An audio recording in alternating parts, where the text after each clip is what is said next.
Hi, I'm Guy Powell, and welcome to the next episode of the Backstory on Marketing and AI. If you haven't already done so, please visit ProRelevant.com and sign up for all of these episodes and podcasts. I am the author of the newly released book, The Post-COVID Marketing Machine, Prepare Your Team to Win. And you can find more information on this at marketingmachine.prorelevant.com. There is so much going on in marketing today as AI and generative AI exploded onto the scene in the beginning of the year. Marketers are learning more and more about how to take advantage of this new capability and build creative solutions that really can differentiate their brands. Whether you're a small or large marketer, getting AI to work for them can be a big differentiator in the market. And today, I'm interviewing John Miller, and he is the president and CEO of Scribewise. So before we get started, let me tell you a little bit about John. He is the visionary finder behind Scribewise.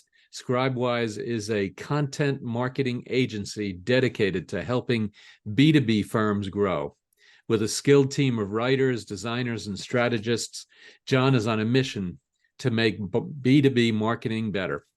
He champions the concept of courageous marketing, advocating from a shift from the bland to the bold in the business world. His passion led to the creation of Playing It Safe Sucks, a manifesto for courageous marketing. I really like that. Thank you.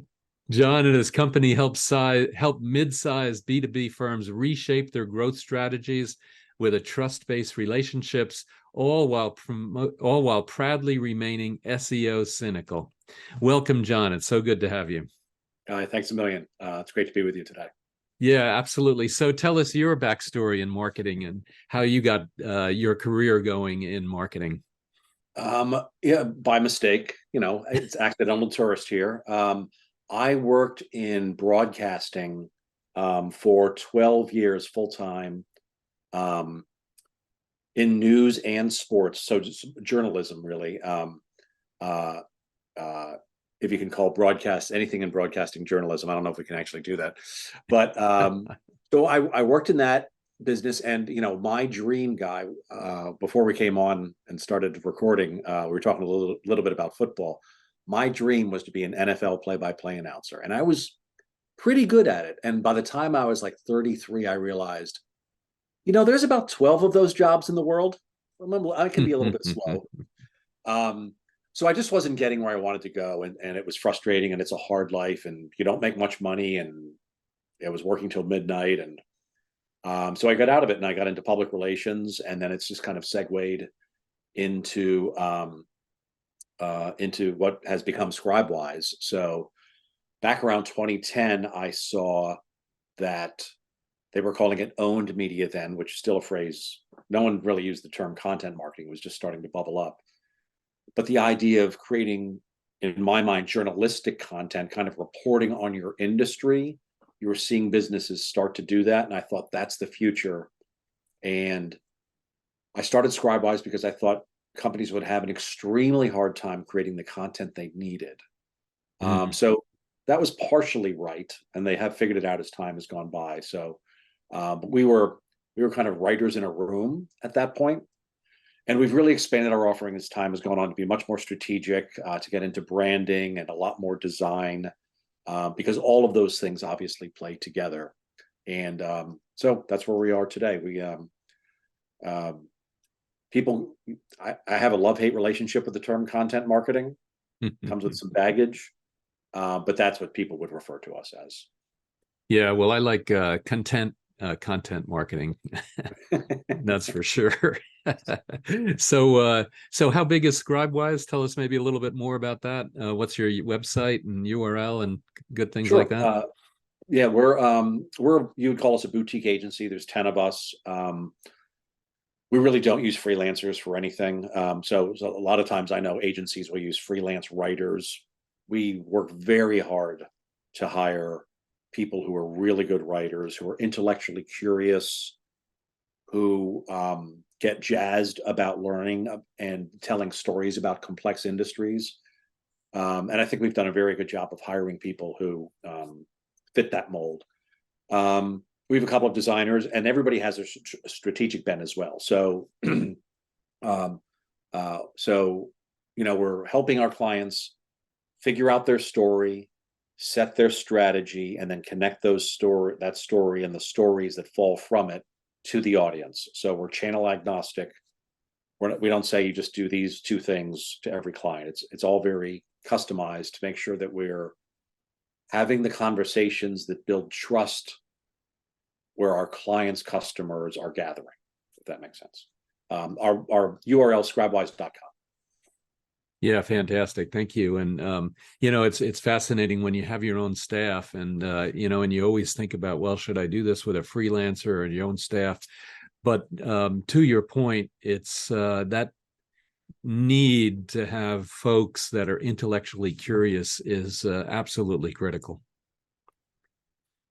Yeah, and it's we've some clients that work in really complex businesses we had never even heard of before we got hired into them, in industries we'd never heard of. So how are you going to figure that out? How are you going to ask the right questions? And one of the things I always say is that we don't have all the answers, but we do have all the questions. So a lot of times we're like that annoying 5-year-old going, but why? But why? But why? And I think that serves us well. Yeah, I remember, you're so right about the but why, but why, but why. So yeah, I remember a client, they said, oh, we don't have this data, we don't have it. And I kept asking and asking and asking, well, if you had this, if you had this, and if you had this, turns out, of course, that they had it. And that Right. persistence, and I appreciate what you're talking about. That persistence really makes a lot of sense.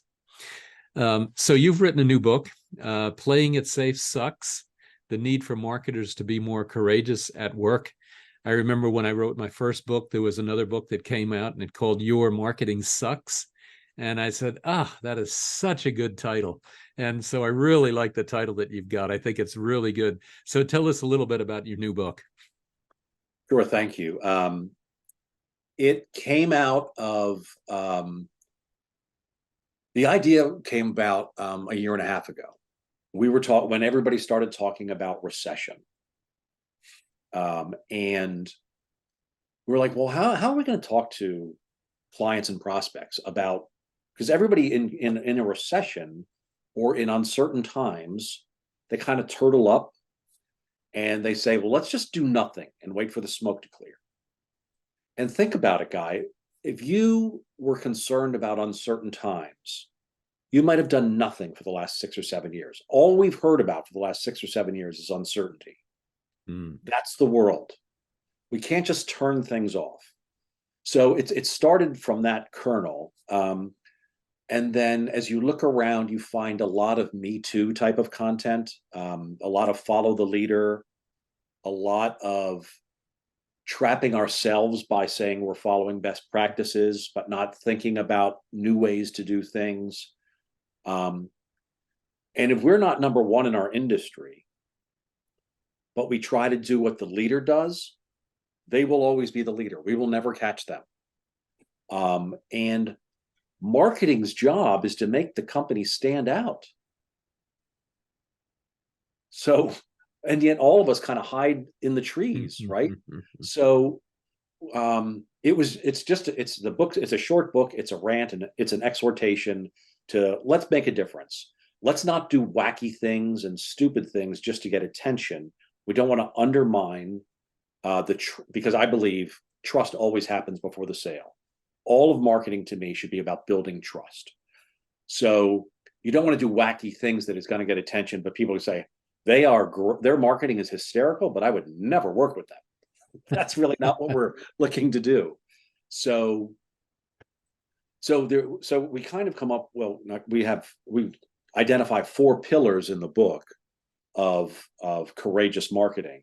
And it's about trying to systematize as much as you can the building of a courageous marketing initiative.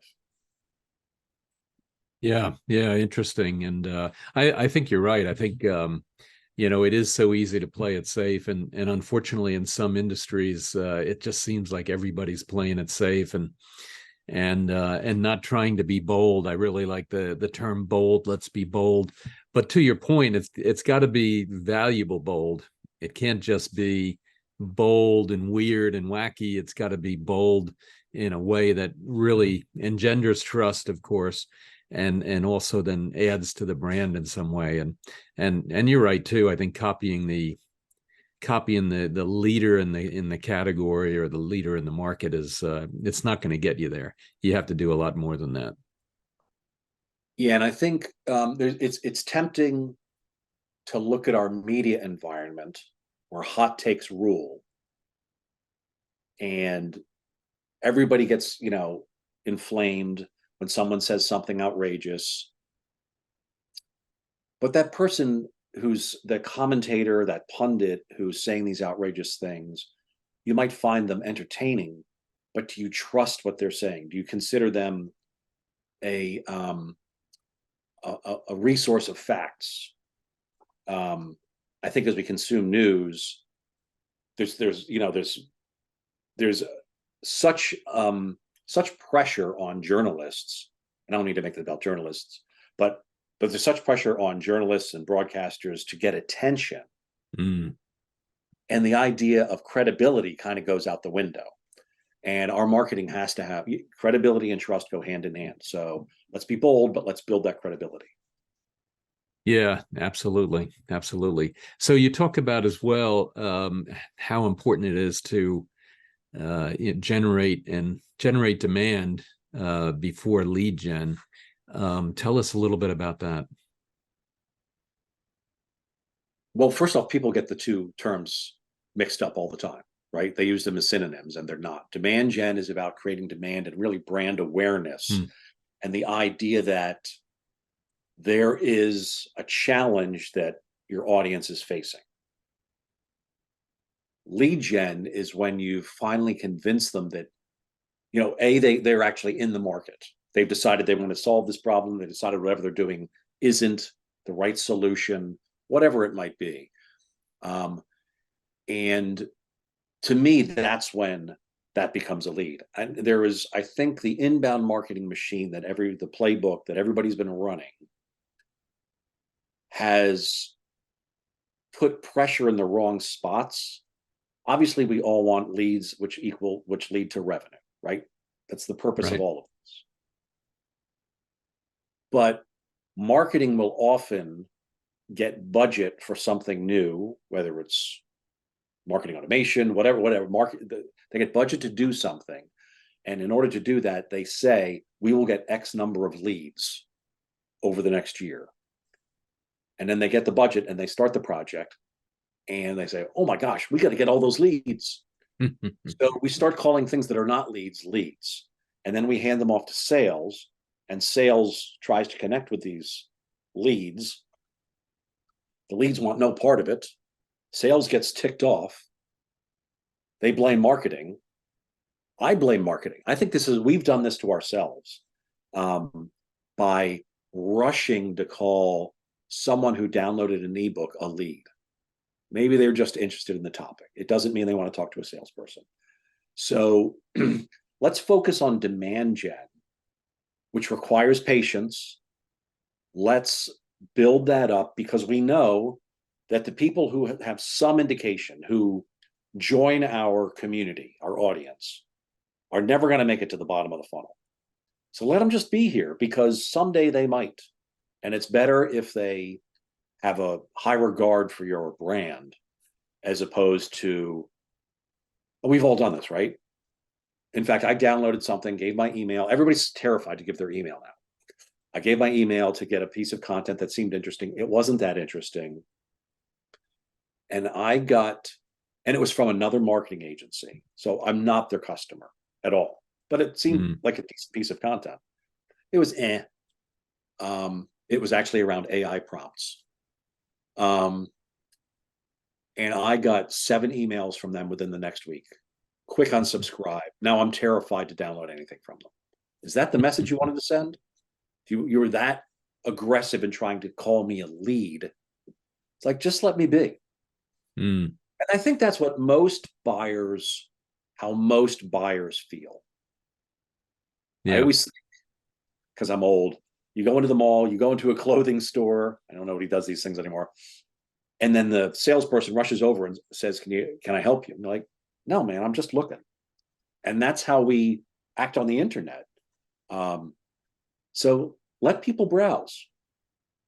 Yeah, yeah, exactly. And I think to your other point, though, where marketing has done it to themselves is they've generated all these leads that are really just tire kickers, and or just people that are interested in your topic and just want to learn more, and they haven't really done the qualifications, so to speak, that's necessary to be able to then say, here's a lead, now you guys in sales, this guy has a budget, he's got the authority, he's got the need, he's got a time frame and what have you, um handing that kind of a lead off is where marketing and sales really work together, as opposed to just handing off leads. And I must say, when I was early on, I'm guilty as charged. If I got 100,000 100 names or whatever from a trade show, man, oh, these things are valuable, there's a nugget in there somewhere. And I was just 99 of them were not nuggets, 99 of right. them were just charcoal. I was at a conference, a very niche industry conference, a couple of weeks ago, and I gave a talk. And I came back, and a buddy of mine said, did you get any leads? And I was like, I think I have an opportunity for some conversations, but I refuse. Even just, he's just a social friend. He's not a colleague. I just didn't want to start thinking of them as leads. They're they're Yeah, opportunity for yeah, conversation, yeah. which and over the last couple of weeks, those have progressed. But I think Which is a that's good way exactly to, right. yeah, A which is a, business card at a trade show is not a lead. yeah, and it's a great way to put that. It is an opportunity to have a discussion that might lead to the next level, and that makes a lot of sense. So you talk also about the SEO delusion. I've got some scars and things like that from SEO, and so you talk about you don't need more traffic, you need customers. Tell us a little bit about the SEO delusion. The SEO delusion is a piece on our website at scribewise.com. You go up to the stories, things we believe is one of our navigation buttons, and there's a drop down. You can find it there. The idea behind the SEO delusion is that digital marketing has become all about website traffic. And that's silly for most companies. If you're selling socks, very low consideration offering, SEO makes sense then, right? That is a volume game. If you're selling an ERP system,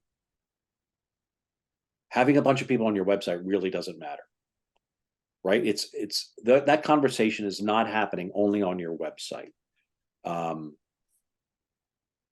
The inbound marketing machine to me is broken because for the aforementioned people are very cynical about it.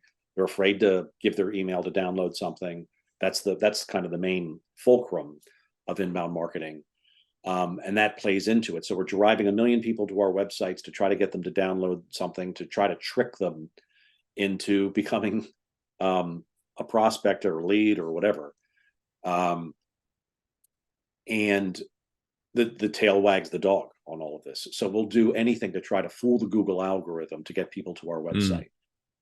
Oftentimes when we do that, we completely undermine the most important thing in a relationship, which is trust. Because they come to our website and they were attracted by a clickbaity headline that did not deliver. They get duped into something that's mediocre, whatever it might be. And most companies don't need thousands and thousands of people on their website. Most companies have 20, 40, 100 customers. They need the next 10. And you need to meet them in the real world. You need to meet them at the watering holes they gather at, whether that's trade shows, LinkedIn, any other social network, the media outlets that they consume. it doesn't all happen on your website. People really don't want to go to your website anymore,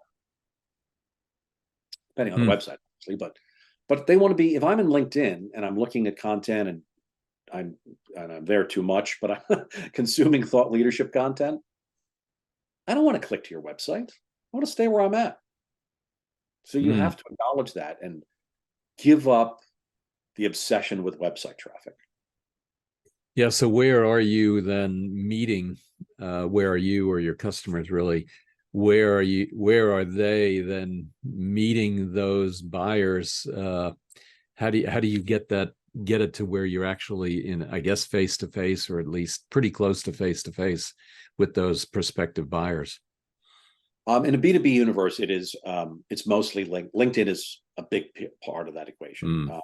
Again, we don't automatically say we have to do LinkedIn because that's what we do, but it's usually a piece of the equation. I think it's media relations to industry media, being in those magazines or websites, being on those is important.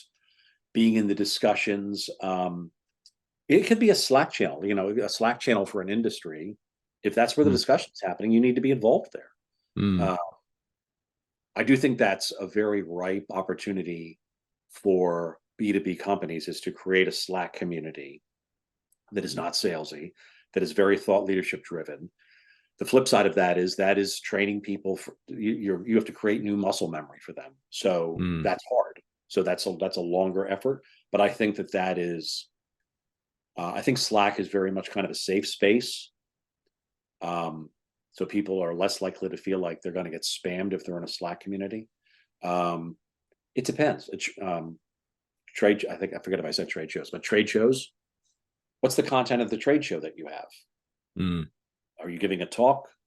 Are you just or have people consumed your blog content or your content on LinkedIn, and then they run into a trade show? It doesn't all have, the whole relationship does not occur on your website. Your website is clearly a part of it at some point. For most companies, I think it's more about validation than volume. So you're validating your expertise. You're validating that you know what you're talking about.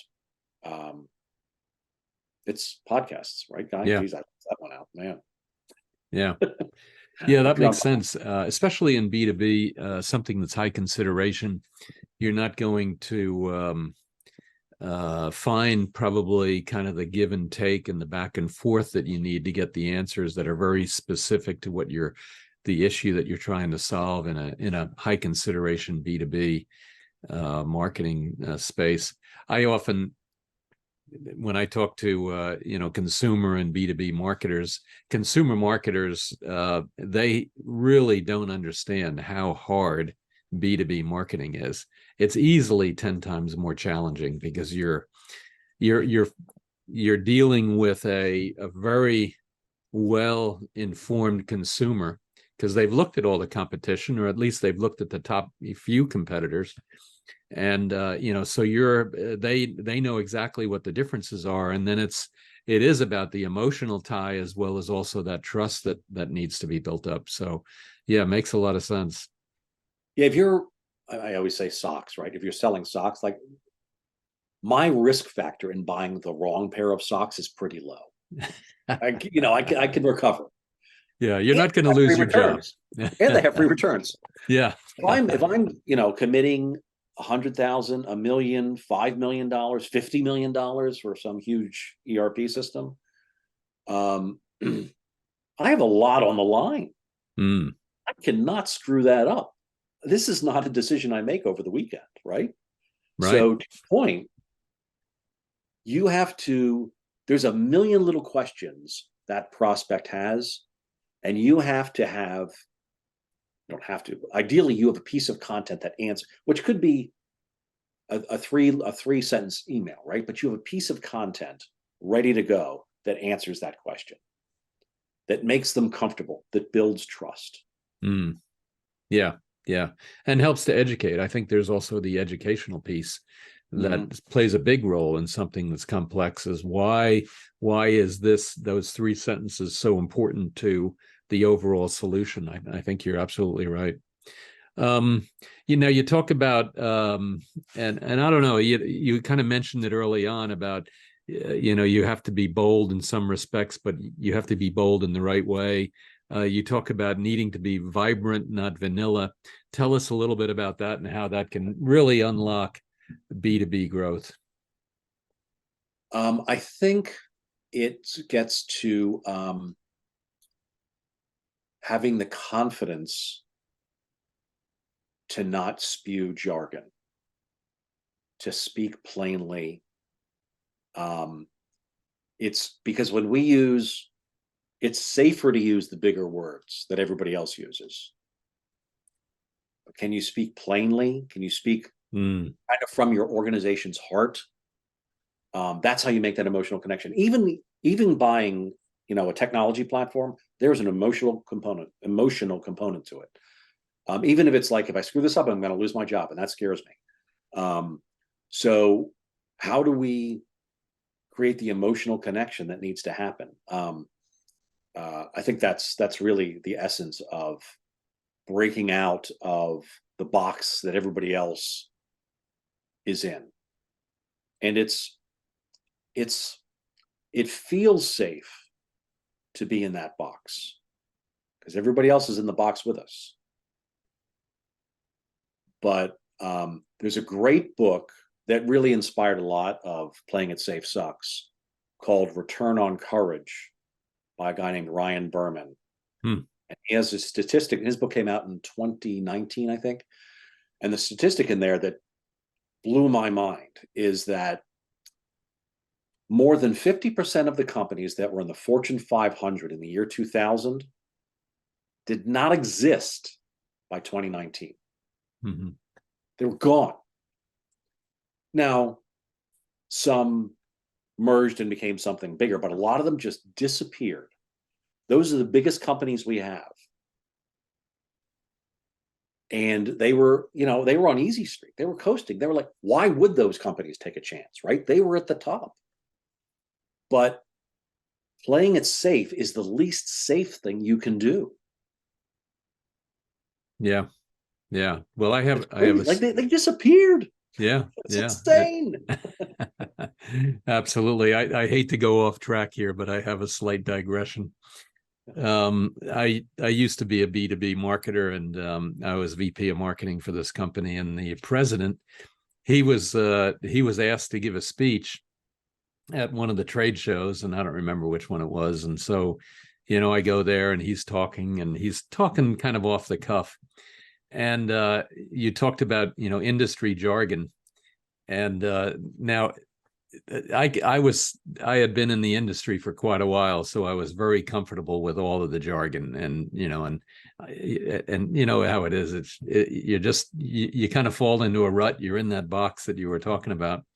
Well, he had also been in the industry for a while, but I guess he hadn't really given too many speeches, so he was making up jargon.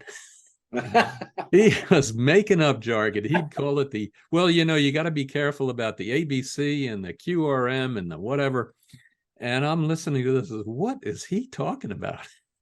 Well, the funny part is, and then I asked him, I says, well, you know, you used a couple of terms I'd never heard before. What are they? And he says, well, I totally made them up. And I had to laugh. And he said, you know, he got some interviews afterwards, and the press that were interviewing him didn't ask what they all meant because they were afraid that they didn't want to be found out that they didn't know. Right. Holy smokes, that's crazy. Yeah, so one way to stand out is just make up your own jargon, whether it makes sense or not. we see that here in American society, right? You make stuff up, you get attention. So yeah, absolutely. But I think, though, to your point, you know, you can be bold and you can be vibrant and certainly not vanilla. Vanilla, unfortunately, in today's, you know, times, just doesn't get there. If you've got really good creative that gets your message across, you know, getting that attention is critical. But you have to, in the same way, you have to get that message across in a way that's meaningful for your brand. And I think that, you know, from what you're talking about, I think that makes a whole lot of sense. And I mean, this is not news, right? But we have to consider we live in a way more competitive world because our clients can buy from us. They can buy from someone on the West Coast. They can buy from someone in India or wherever. Like, the competition that once upon a time was, we're in Philadelphia. The competition was mostly local agencies. Mm.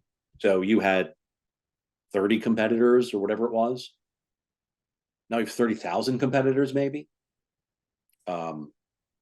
You better be able to stand out. It's a big, mushy world. Yeah. Yeah.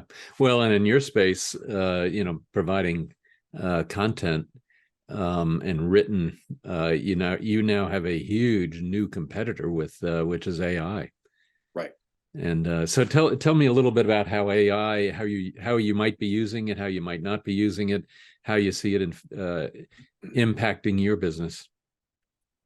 About a year ago, we're recording this in November. I'm not sure where you're gonna when it airs, but I was sitting on my couch. I was watching a basketball game, and I went on Twitter because I do that during basketball games. And everything was not about the game I was watching. It was about ChatGPT. So I was sitting on my phone, and I opened up ChatGPT, and I created an account, and then I gave it a prompt to write a blog post about a client of ours in the insider threat management space. And I had a C minus blog post, all of that within 8 minutes while watching a basketball game. And I said, oh crap, we're going to go out of business. And then, but we're not. But as time went by, we started using it. We started talking about it a lot. We started brainstorming with it. Sometimes we would try to write a first draft. And our view was that it really wasn't there yet. You heard about it makes stuff up. We work with a number of healthcare systems as well. That's kind of the B2C piece of our business. We were terrified to use it for healthcare clients because if you give bad health advice, that's not good. And it's also this has been updated, but it was pulling from information that was a couple of years old. But we use it, I would say we use it occasionally for a first draft or to help us work out an idea. It's great for brainstorming and coming up with ideas. And the one thing we did do, we've done a number of things, written a couple of blog posts about it, but we do have something on our website about, and it's completely dated now because it was from February of 2023. But I set out to write an ebook about how to go about using ChatGPT to create your content. I put in 8 or 9 prompts. I had 3,000 words. I ended up using virtually none of those words, but I had it got rid of that blank page syndrome. Mm. And by 4:30 that afternoon, the ebook was done. Mm. That's a month-long project, typically. Yeah. I've joked with people. I've never done cocaine, but I bet this is what it feels like because I was like, wow, this is amazing. And it was so powerful. I do think we've kind of entered into the trough of disillusionment with ChatGPT. I think people are kind of down on it, maybe because our expectations have risen a little bit. And it gives you very mediocre content. Mm. But I think, though, to your point and to your example on the ebook, it is a great starter.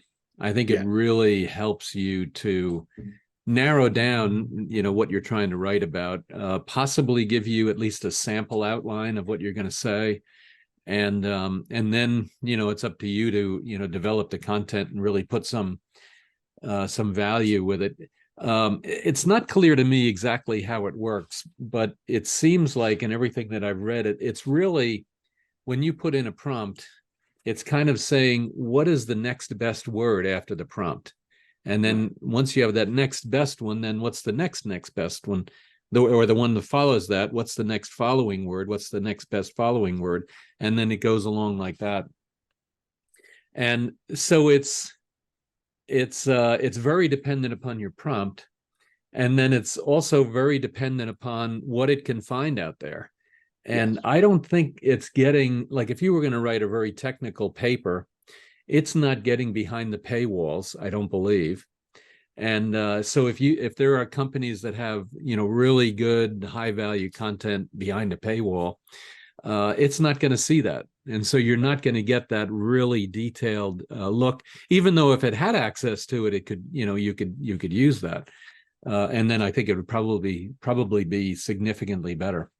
Right. And then I think the other challenge is too, when you're writing something that's also found on Wikipedia and it's a little bit of a controversial kind of a topic, then it also writes about both sides, and you don't even know that it's writing necessarily about both sides, unless you happen to know the topic, and then you go, well, that's definitely wrong, or that's definitely right, and so it has some challenges yet, and I don't know. It'll be interesting to see how it progresses over the next couple of years, but certainly as a seed starter, just like you did, I think it really has some value and gets you running a whole lot faster than you might otherwise. Yeah, it's a productivity enhancer, Mm, right? But I do think it'll be interesting. It'll be scary if it can kind of grasp the humanity and bring that into content, because the best content to me does have an emotional component. mm, Well, everything AI writes looks like a high school term paper. mm. It's very formulaic. Um, The that grammar is excellent. The grammar is right, usually excellent. Yeah. yes, yeah, which not all of us do. Guilty Guilty. as charged. Yeah, yeah. So, um, so it's a good starting point to your point, but it will become, if it can kind of um, mimic humanity in Mm, content, that will be a huge breakthrough. That does start to get terrifying though too, right? Like yeah.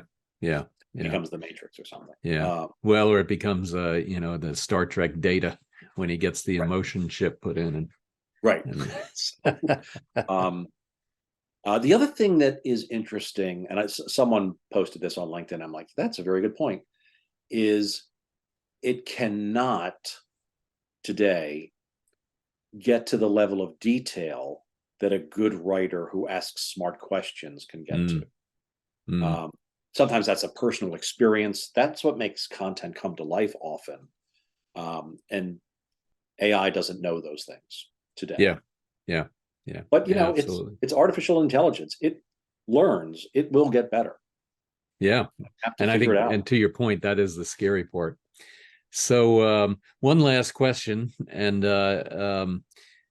in this relatively dynamic world that we find ourselves in, whether you look even macroeconomically or just in marketing, um, what advice would you give an up and coming marketer, somebody that's wants to enter or has just entered the marketing space? I think a couple of things, if I can. I would say I just heard this last night, and this was portrayed to me as advice from a father to a son who were in disagreement. And the father said to the son, if you want a job, work from home. If you want a career, go to the office, which I thought was pretty Mm-hmm. interesting. So I know um, all of the technology around us has served the purpose of making things easier. That's kind of the underlying promise of technology, is to make our lives easier. And we shouldn't always do the easy things. I mean, it's easier if I don't go to the gym, but that's not good for my health. And I think that attitude is disappearing a little bit. Um, and I think, and a job is fine, but if you want a career, if it depends on what you want out of life. Um, And then the other thing I would say is embrace all these tools that are emerging, but don't rely completely upon them, which is kind of the same, the other side of the coin, right? Which is you have to learn how to do these things. New things come along every day. The things that you and I talk about today will not be true in 6 months. Yeah. Yeah. So you have to always be learning, but you also have to have a little bit of skepticism about every new thing that comes along. And I think that's hard to do when you're just starting your career. Yeah. Yeah. Yeah. And actually, it's interesting with AI and Chat GPT, generative AI.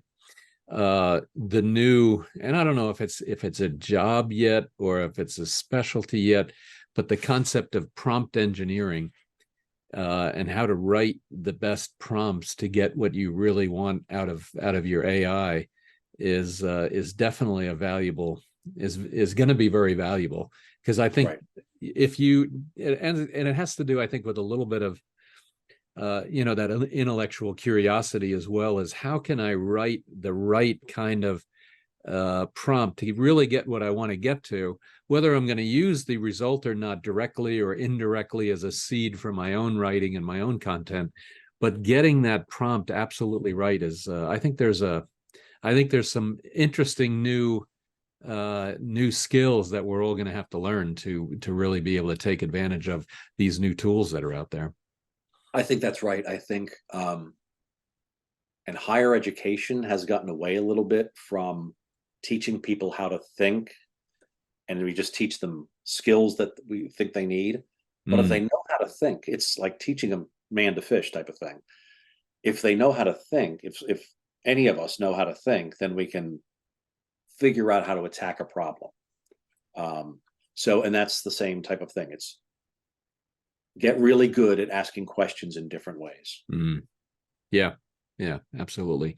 Well, John, we kind of have to close off. I could talk to you for a long time. I think there's, there's a lot of bold and interesting stuff that we can all learn. But in any case, thank you so much, and thank you for participating.